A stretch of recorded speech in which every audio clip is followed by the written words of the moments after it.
Spoilers! If you couldn't tell by the title or the thumbnail, we're going to be talking about Arcane. So if you haven't seen the show, please click off the video. Otherwise, you don't want to be spoiled. Or otherwise, unless you do want to be spoiled, but I feel like I would feel sorry for you if you got everything spoiled and then you started watching the show and then nothing actually impacted you the way it impacted the rest of us who saw it when it first came out. Anyway, I'm already getting too far emotionally ranty about Arcane because I watched it yesterday. Oh my god. I am so, like, emotionally wrecked right now. Along with, I hope, most of you. Because this show, freaking Arcane is probably one of the best productions I've ever seen. Season 1, 10 out of 10. But we're not here to talk about Season 1. Because Season 1, I mean, it speaks for itself, right? We're here to talk about Season 2. Because Season 2 of Arcane just ended. And let me tell you, I think this show probably, I think, cements itself into one of the most iconic animated shows of all time.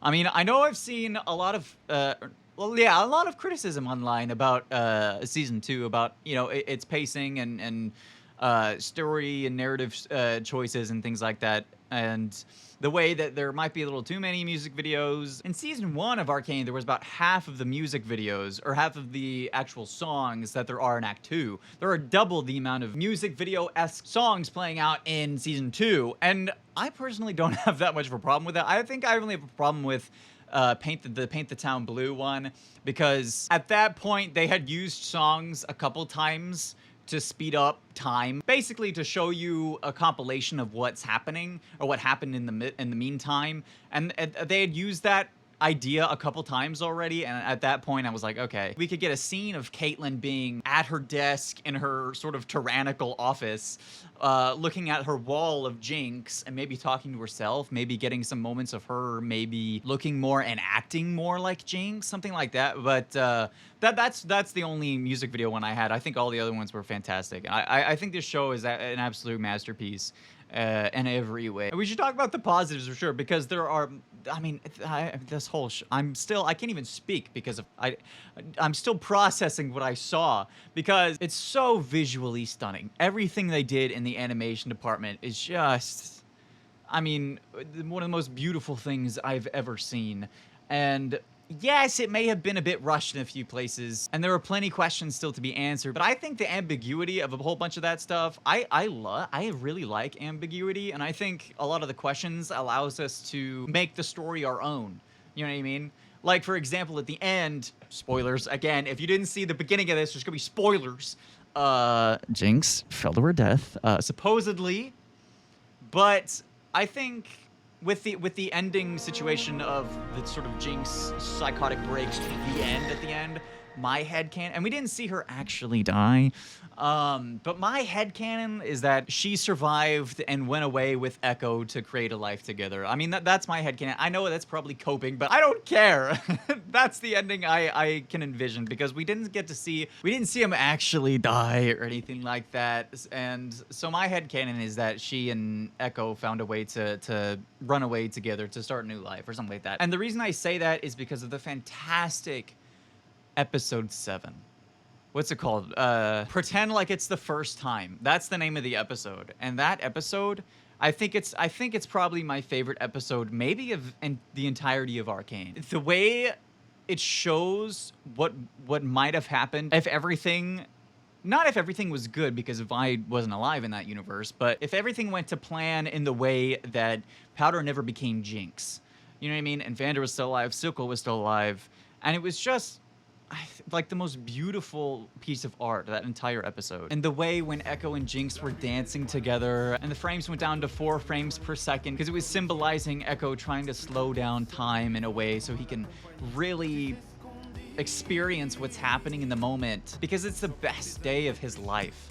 And probably the best day of his entire life going forward, because he got to spend time in a world where he fell in love, in a world where his friends never died, in a world where he didn't have to fight to survive every day. That whole experience was just so bittersweet and emotionally wrenching, where after I film this, I'm gonna have to watch it again, because it's just it was such like a comfort episode, I think. And I think every series of a show needs to have at least one of those. Like, for example, The Sandman. If you've ever seen that show, it's a fantastic show. The Sandman is incredible. It's based off a comic series by Neil Gaiman, and they made a show on it on Netflix. And Netflix has great shows, apparently. And the episode I'm talking about is The Sound of Her Wings, which is an episode where the Sandman, who is the god of dreams, Morpheus, he talks to his sister, Death.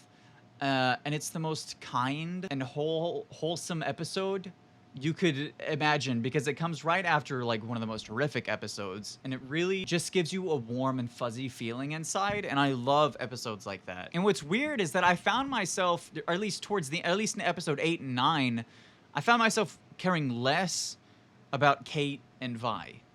Like, their whole storyline, both of their storylines, I ended up not really caring about that much. Whenever either of them really came on screen, I was like, okay, when am I gonna get back to Jinx? When am I gonna get back to Ekko and Heimerdinger or Jace or Mel? I for some reason, I don't know if, did you find this? I found myself caring more for Mel than for Vi and Kate. I'm not sure if that's intentional. I doubt it is, but I think that just comes to the power of the storytelling that comes from that show.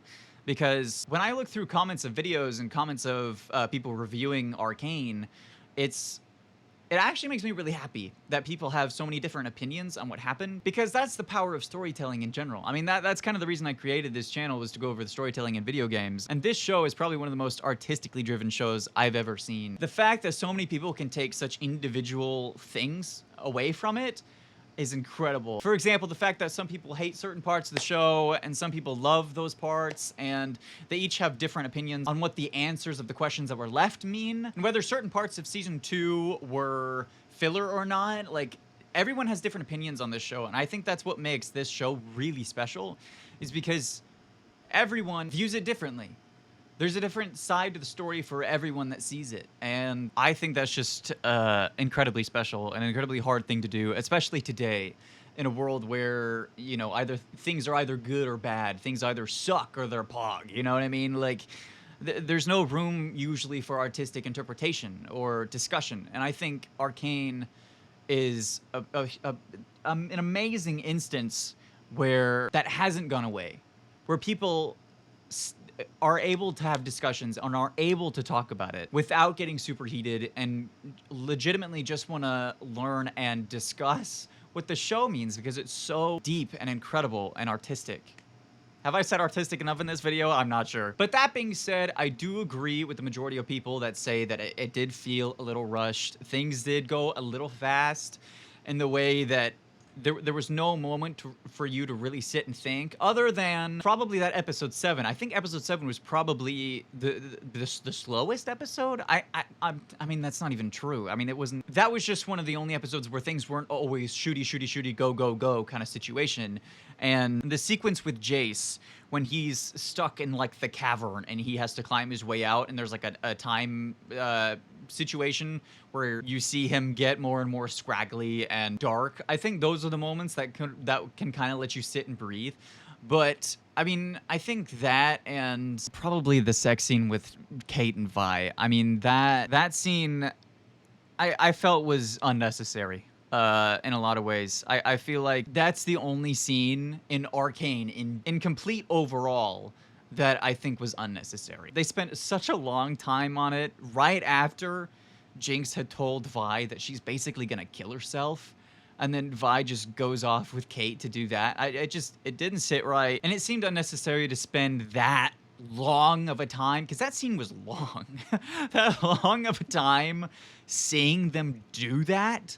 You know, they could have tastefully, you know, had to make out and then cut to something else that could also contribute to the story. Because after a while of them going at it, I was like, I mean, what is this contributing to the story? Everything moves so fast. I mean, we could, I don't know. That scene caught me off guard a little, and not in a good way.